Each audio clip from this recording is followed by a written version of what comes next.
వర్ధిల్లాలి. జేపీ నడ్డా గారి నాయకత్వం వర్ధిల్లాలి. కిషన్ రెడ్డి గారి నాయకత్వం వర్ధిల్లాలి. ఈరోజు మహారాష్ట్రలో విజయం సాధించినటువంటి భారతీయ జనతా పార్టీ శ్రేణులు, అదేవిధంగా రాష్ట్రంలోని దేశంలోని అన్ని రాష్ట్రాల్లో కూడా బీజేపీ శ్రేణులు ఎంతో సంబరాలు జరుపుకుంటున్నాయి.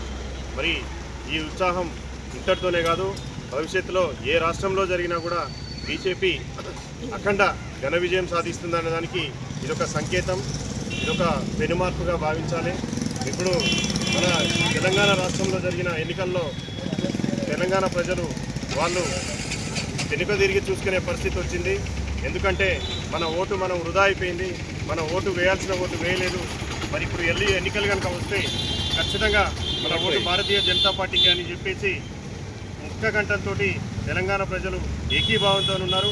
ఏ క్షణంలో పరీక్షలు వచ్చినా రానున్న స్థానిక సంస్థల ఎన్నికలు కానీ ఇంకా ఏ ఎన్నికలు కానీ బీజేపీకే పట్టం కట్టే స్థితిలో ప్రజలు అర్థం చేసుకొని అత్యధిక మెజార్టీతో బీజేపీ అభ్యర్థుల్ని గెలిపించేటట్టుగా ప్రజలు ఉన్నారు.